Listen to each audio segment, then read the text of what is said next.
Hi, my name is John Savage. This is my wife. Leah Savage. Hello, everyone.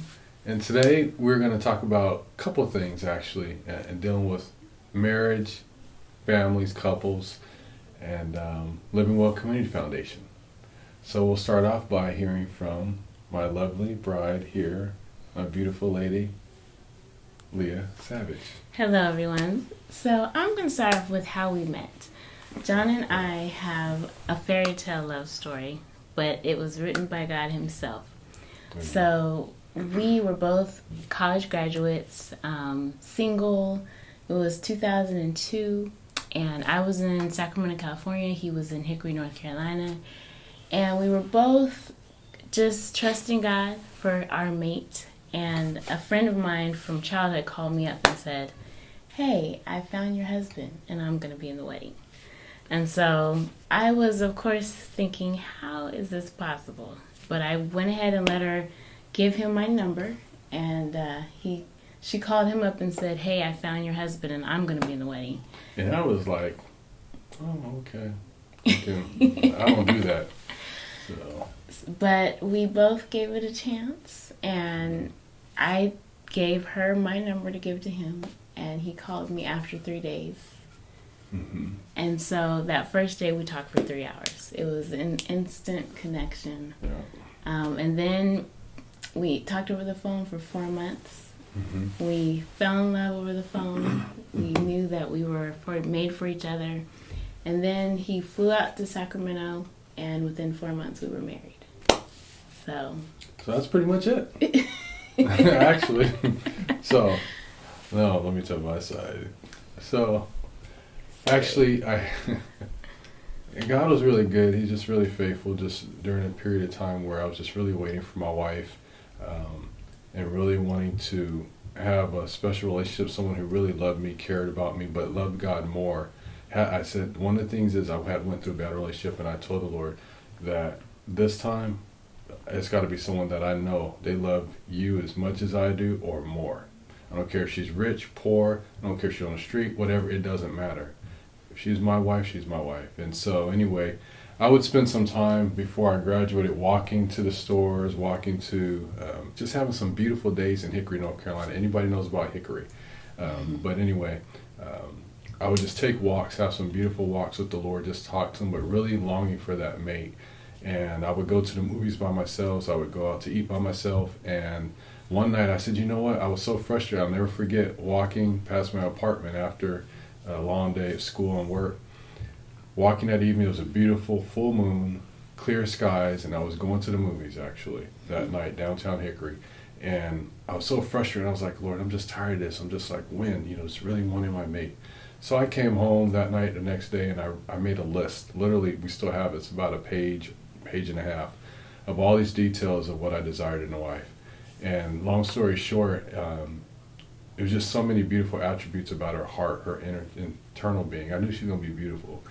But so I got a call the next day, actually, in less than 24 hours, from our wonderful sister, Natasha Smith. Mm-hmm. And when she said, "Hey, John," because we were talking for months on the phone, and just she was going to Hampton University down the street from where my parents lived, and a family friend since we were children. But anyway, that one night she said, "Hey, John, I found your wife and I'm going to be in the wedding."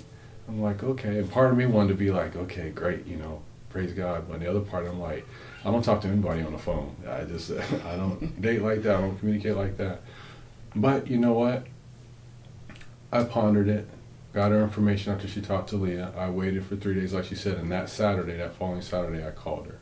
And from there, we hit it off. We talked, and we only missed maybe probably 2 or 3 days since we've been together that we weren't able to talk or communicate for some reason. Mm-hmm. But otherwise, every single day, whether she's gone on a trip, retreat with women out of town, or I've flown out of town, we've always communicated, always talked throughout the day. So anyway, we ended up getting married, proposed to her in December of that same year, from August to December.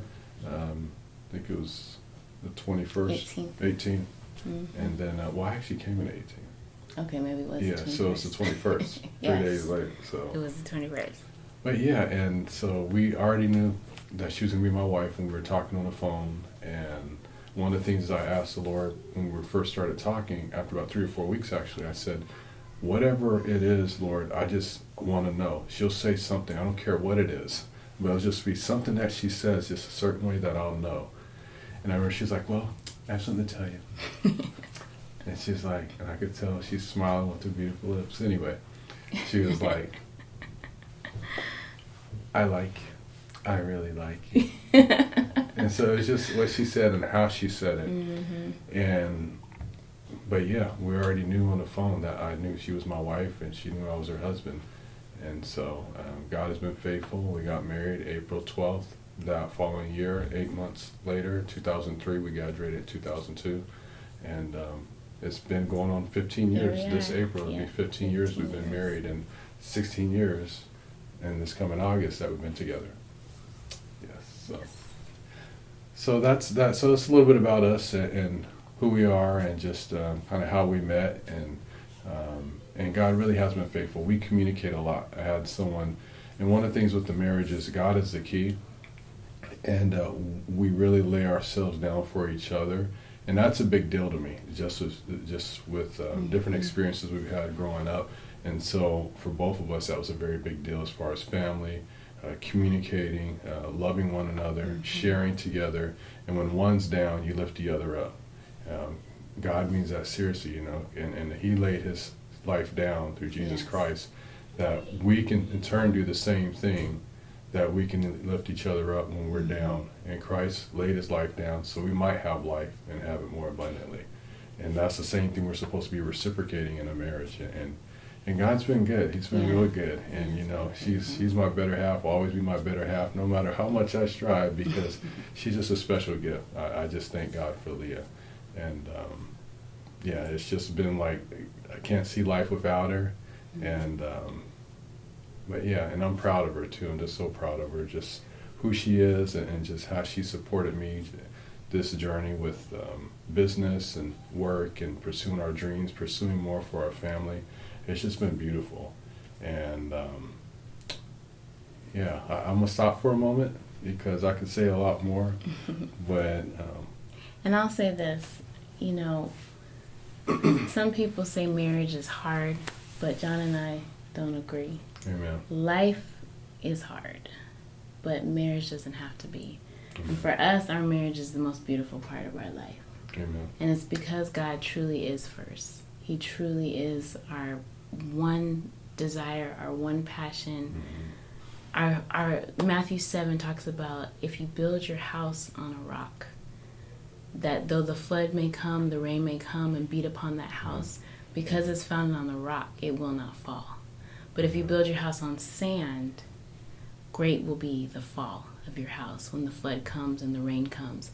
And so it is with the marriage. And that is why 15 years later, through many floods and many storms we've gone through, 4 children, financial ups and downs, people saying things, attacks of the enemy, all sorts of things we've gone through, yet our marriage stands strong because we're founded on Jesus Christ, who is the rock.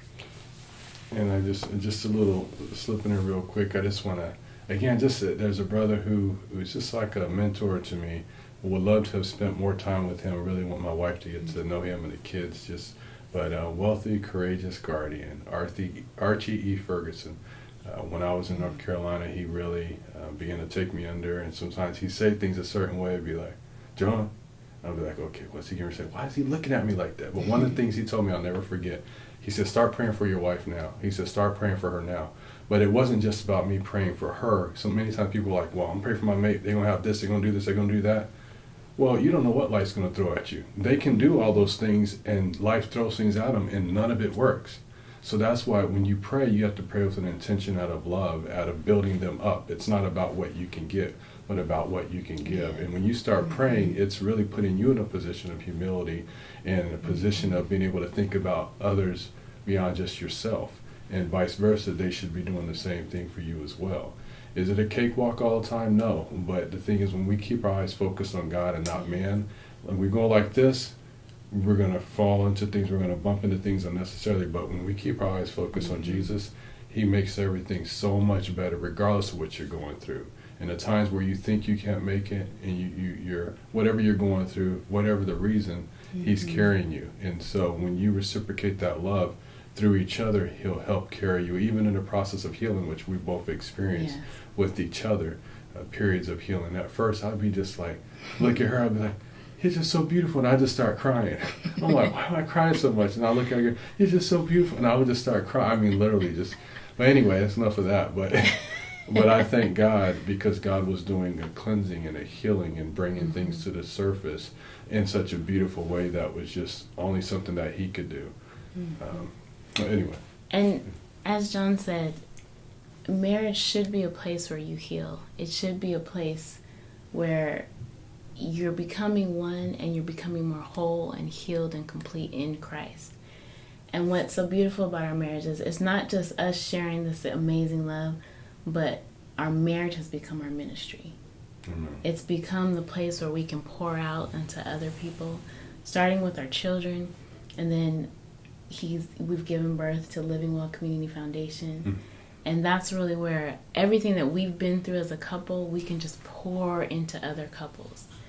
Because one of the things that gives me such hope is you don't suffer pain just to go through it. You go through it to help others. With the same comfort that God has comforted us, we become those conduits through which you can comfort others. And so that is why, we have Living Well Community Foundation, so that we can share what God has shared with us, what he's done in us, with other couples who may be going through. And so that's our heart, that's our burden, that's our passion, to see couples whole, to see them well, living well, whole, engaged, loved, liberated. That's our passion, that's our desire. Amen. And so it's there's so much there to the dynamics of individuals, men, women, families, couples. It's just becoming one together, and what that looks like. But no one has the answers, and every marriage is different. Everybody's different, and life is going to throw something at you different. Everybody has a different calling, so there's all those different dynamics, and if people can begin to resonate with that, and being connected to the Father and with each other, and having a heart to really hear each other's heart and communicate with each other. Like, we communicate all the time, all throughout the day. I actually had a client today. The phone was ringing. I try and be very cognizant about, respecting my client's time, but also when to pick up the phone for my wife, because she's top priority. Not my job, not going to the church and the ministry, but my wife first. She supports me in all the things I've been doing. I've been able to go service people in the hospitals with what I do in business and other areas, in their homes or at their office, because I have her support. And we work together in tandem, even with the children. And so when you communicate, and when you really lay yourself down for one another, it makes things so much better when you're riding the turbulence of life, or when you're just going through things that just come up in life. And that's the thing about it, is just really valuing what you have. We all have gifts, and realizing that it is a gift, even if you don't fully understand it. And this client, he said today, the phone started ringing. I saw it was my wife, and I picked it up. I said, "Hey, sweetie, can I call you right back in a little bit?" And so she's like, "Yes, sir. Okay, I love you." And then the client said, "You got your priorities straight." And then he said he had been married for a while, for 20 years, and then he said he wasn't. I don't know what happened, but it put a smile on my face, and it put a smile on his face. It was a blessing, just that short interaction. It's not always about what we say or what we think we know, or we have this degree or this specialist or certification. It's just the things that you do and how you live your life. And not that things always look good, but people want to see what you do when you fall, or when you run into a challenge. How do you get back up? Because they want to know. They're looking for answers. They're looking for guidance. They're looking for someone with strength. And sometimes strength is being quite vulnerable in your deepest, toughest moments as well. Being real, being honest with yourself, being honest with those closest to you, but at the same time being able to get back up and keep going and pursuing what God has given you in your hands. I could say so much, but yes. Anything else you want to say as far as with living well, or? I think we've said it all.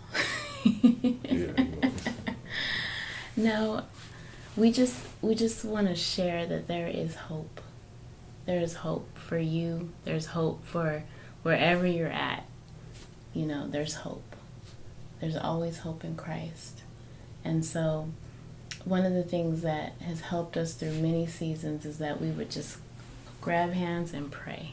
Amen. No matter what we were going through, we would pray and depend on Him to be our answer. Amen. And so, if you don't remember anything else, grab hands to the one that you love and pray.